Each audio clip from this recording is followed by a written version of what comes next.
Do you know why it was called a party, Mr. Billy? Because when I hear party, I think political party. I think people who are going to stand for elections. Was that behind it, or why was it called a party? The party is just the nickname of the group. Like the Black Panther Party. Our name was Black Panther Party for Self-Defense. Yes. But anybody familiar with the Black Panther Party, we don't say all that. We just say the party. It's a short nickname. Okay, so it was not a party like the Democratic Party or the Republican Party. Not at first. Okay. Because at first, Black Panther Party was single-minded, right? It's a 10-point program. Not only the 10-point program was just we just patrol police, right? In the very beginning, our job was to patrol the police, to make sure black people was not ill-treated and so forth. Now, this is right after the Watts riot, right? In 65. In 65. Mm-hmm. And so we started patrolling police with guns and so forth, being witness and watching what they're doing. Now, a lot of people don't realize that at that same year, the Miranda Act came into being. We knew about the Miranda Act. The general public doesn't know Miranda, you know. The general cop doesn't know Miranda. See, what's dissected out of our hands in terms of history is that law book. Every time we went into the community, into the patrol police, we had our guns, which was legal, and we had a law book. So if there was any question about what we were doing, we would always refer to the law book. And also, we would show the police in black and white that we can have guns, and as long as we stand 8 to 10 feet away from you, we're not breaking the law, we're observing the police do his duty. They didn't like that shit, right? So they didn't like black people being armed and watching them. So they went to their assembly person, you know, that geographical over Oakland, and told him about this group that's threatening them. We wasn't threatening them, we just enforcing the law, making sure our people wouldn't beat up and harm like so many have been in the past. Right? So you were trying to prevent violence against the African American community. Yeah, because Oakland has a history of violence. I mean, historically, the police department had been in receivership from the state. I mean, the state had to take them over because they had so much racism in them. You had Ku Klux Klan members in them in the 50s and stuff like that. So Oakland was always death on black people. It was always... But was the police in Oakland worse than the police elsewhere in the country? Like in the South and places like that? I can only tell you about the police I know about. Okay. But as a Black Panther Party member and working at central headquarters of the Black Panther Party, when members come in from different geographical areas, I hear it all. You know? They might be more overt in the South, but they carry the same guns in the West. They shoot you down just as quick, you know? So, how was, so in 65, in 66, there were at least 3 different, once the Black Panther Party started, there were at least 3 different types of movements. There was the movement of Malcolm X, there was the movement of Martin Luther King, and then there was a Black Panther Party. Yeah, there was more movements than that. Well, sorry, the mainstream ones that I know. You had people like, you had CORE, you had NAACP, then you had other young groups like SNCC, then you had groups like the Republic of New Africa. So there was a number of groups out there, you know, advocating whatever they were advocating for black people. How was the Black Panther Party different from some of these other types of groups? Well, our 10-point program is different. We're talking about empowering people in their community. Our method is self-defense. We take up what Malcolm talked about, is arming ourselves and defending our community and defending our kids. We took that. Nobody else was doing that. Not in the public.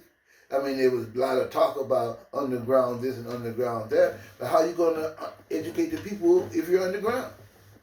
You can only educate people when you're above ground, when you're an example, where they can talk to you and see you in action and use the correct methods that you're using to succeed, right? So that's what was different from the Black Panther Party, and you know, and that we wanted total transformation of American system. You know, we didn't want partial. We didn't want just to change the law. We wanted to change the whole thing. You know, because capitalism doesn't serve the majority of people. You know, and I'm learning all this at a young age by reading these numbers of books that we're required to read, you know, in the Black Panther Party.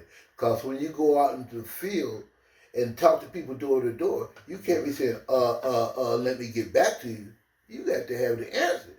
Because, you know, if you're talking about leading people, you have to show leadership, you know. So just right now, when you talk about the 60s and so forth, if you're, who do they talk about in the 60s?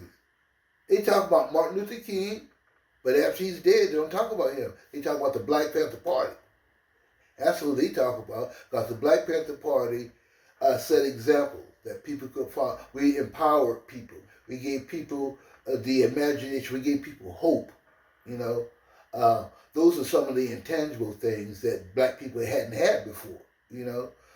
Hope, change, and a pathway of how to do things.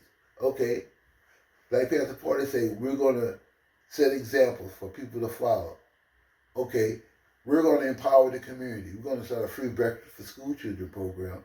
We're going to merge nutrition and education because the President Johnson said the Great Society, you know, we have to look after it, but that Great Society wasn't reaching the community because Oakland was below the poverty level. At the time we started the breakfast program, there was kids falling, were fainting because they were hungry in the classroom. And the answer that the school system had at that time is to take that kid back home to get some food. But they don't understand if there was food at that house, the kid would have had it before he came to school. So, Mr. Billy, tell us a bit about these 68. There were 68 programs, I think, that the Black Panther Party had at some point, right? Yeah. Tell us about a few of them. Well, okay, there was a number of them. First one that comes to mind was the breakfast program because I helped work on the original one. So that program eventually became a national program because during the time in which we launched this program, the Black Panther Party had something like 48 offices in 30 major cities. So when Bobby seen how successful the program was, he instantly ordered all offices of the Black Panther Party to start this program.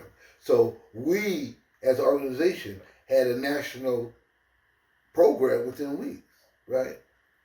Where did you get the money from to feed all these people? You were feeding people for free, or children for free. Oh, everything the Black Panther Party did was free. Yeah, we so never charged people for where money. did people in a poor community? Well, of course, but as we work together, we can all unify to make things happen. So what we started doing in the very beginning was go to these moms and pop stores. Say, for instance, you own a store, right? You're not a big store, but you know, you service the community. But, you know, we make a point that, hey, 70% of your kids that come here don't eat breakfast, right? And we are serving breakfast to these same kids that are your customers. So why don't you put some of that money back into the neighborhood? And, you know, of course, their argument is, oh, we're only a small business. We can't give you, we can only give you maybe a gallon of milk and 4 loaves of bread, maybe a pound of bacon. But you can magnify that if you got 12 other moms and pops doing that, right? So this is how the breakfast program first started. And besides, most breakfast programs were at churches. So the ministers would pass the plate, you know, in congregational Sunday, you know, for the breakfast program. Because most of the people who going to the church, those are their kids who are coming in the breakfast program. So the resources for the programs, at least initially, Came were from- coming from the Afro-American community itself, Exactly. not from outside, from European Americans or other types of... No, they didn't know about the program or didn't believe it. Mm. So we had that source, that people like that, and then we started reaching out to other stores. Like there was a chain called Lucky Stores, Mayfair Market, A&P, stuff like that, because those are big stores that were in the black community. They were like supermarkets and stuff, and at that time they would just throw things away. I mean, I don't think they was date coding it at all back in those days. They put the dates on it to throw it away, it expired. They would just throw it away, food like that. So we started asking them like Rainbow Bakery, because if they didn't sell all their bread the day before, they would have like these little stores they would have bread in for discount and stuff. So they would give us that bread, the Egg Depot, they give us like 6-7 flats of eggs, because they don't sell every egg that the chicken produces. So socials like that, people in the community have businesses and they can see it's going for it. That's how we started, and people donating money, people say, come by the office, I like what you're doing, here's $5.